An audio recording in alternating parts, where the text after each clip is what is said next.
This is going to change the way that you look at manifestation because I'm about to explain the concept and how to do it successfully in only a few minutes. So let's buckle down, pens and papers, let's get at it.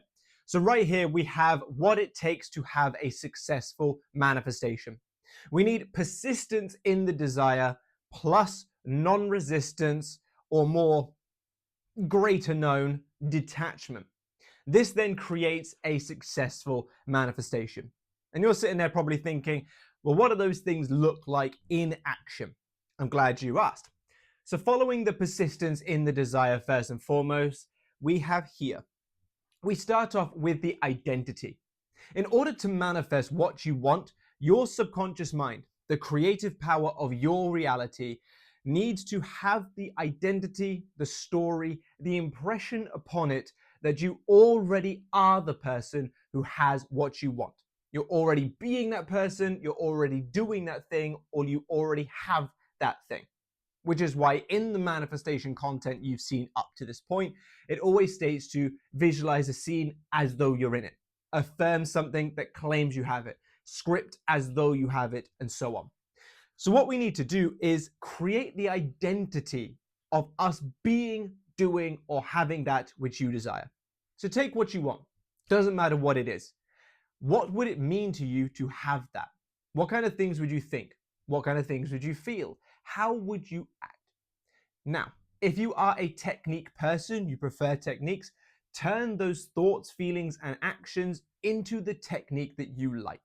For example, if you like affirmations and you're manifesting a relationship, you would think, I love being in a relationship with a specific person because it makes me happy. You could turn that into an affirmation of, I am so happy in my relationship with a specific person.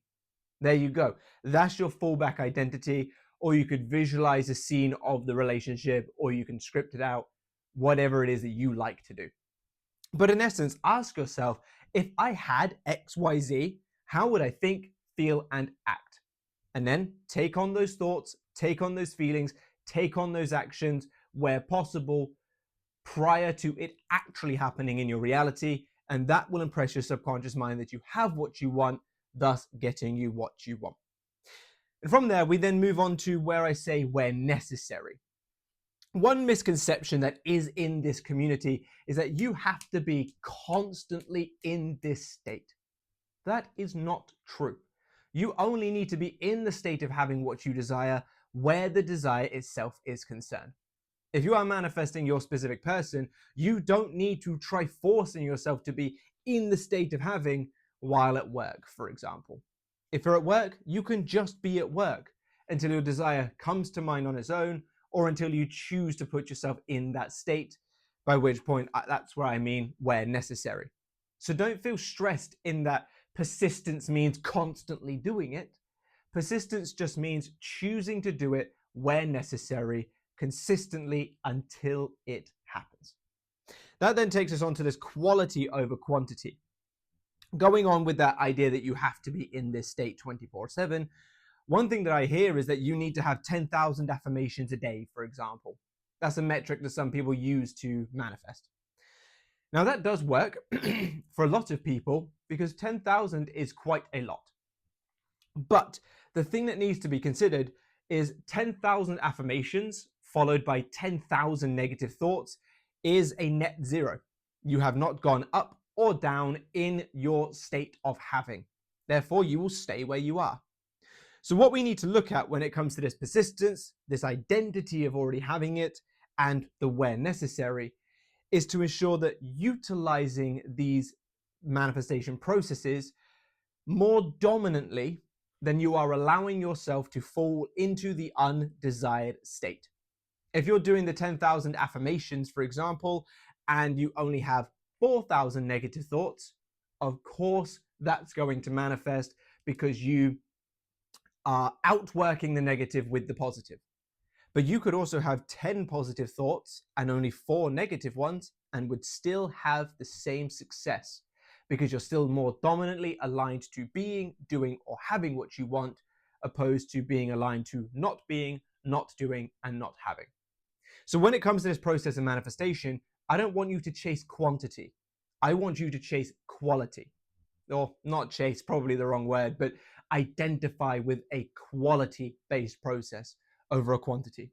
Now, my personal preference, just to ensure that you can do this effectively without burning yourself out, 5 to 10 minutes in the morning of your preferred technique of placing yourself in the identity in the morning and night. As you go through your day, as I will get onto in this section, live your best life until you have natural time to do it or it naturally comes to mind. By which point you just then re-enter that identity because it's necessary in that moment. And that is the persistence basis. You do that day in and day out until your desire hardens into fact, not until you feel it should have. Now, moving on to this idea of non-resistance / detachment, if we follow down here, look into why you're attached. Now, I'm not going to sit here on any high horse or with any judgment and think that your attachment is less than any reason I would be attached or anything. But in order for you to have the best chances of a successful manifestation, you need to kind of curb why you are attached. So with your pen and paper, write down, why am I attached? What do I expect to be getting from this thing? What is this thing going to solve? Why can I have, or why do I want this thing and only this thing and not something of its likeness? This just gives you an idea. It gives you an understanding of what's going on in here. Now, I'm not going to try and make you let go of it for something else. That's not what we're here for. But having an understanding of what's racking around in your noggin is always going to be helpful. With those answers, look into your self-concept. Are you so attached because you don't feel good enough? Are you so attached because your life is sort of full of lack and you think this thing is going to be the problem solver? Are you so attached because you have a very low self-esteem and this person or this thing once made you feel special?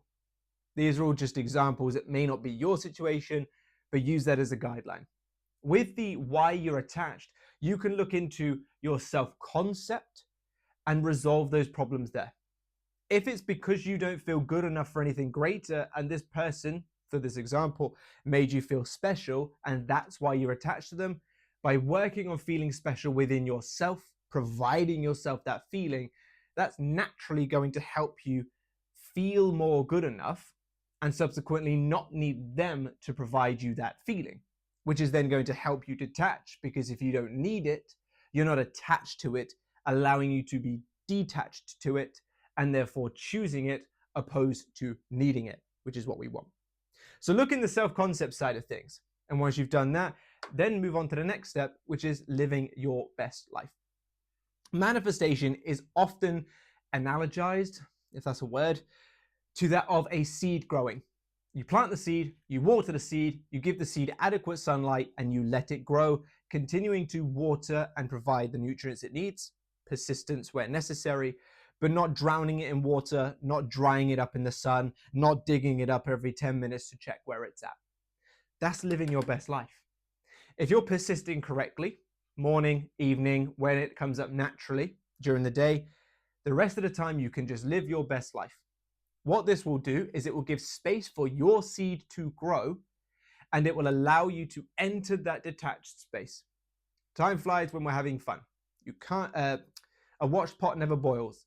And then the opposite of those, as boring as watching paint dry.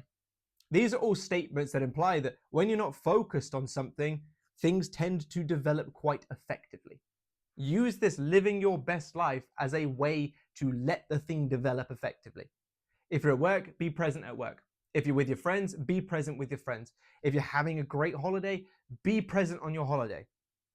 By doing this and by letting your attention fall away from the desire momentarily, you allow the subconscious mind to get to work in the background. That will help with the detachment. And if you're doing the work where necessary, you won't need to worry about trying to cram work in all day, every day, because it's the quality of good state comparative to the quality of bad state. That then moves us on to the nervous system regulation. If you understood why you're attached, and if you've resolved the self-concept concerns or are in the process of resolving them, and if you're living your best life, the only component that's kind of really necessary to help you detach, although you probably won't need to do all of these things just to get some movement and results, but keeping your nervous system regulated.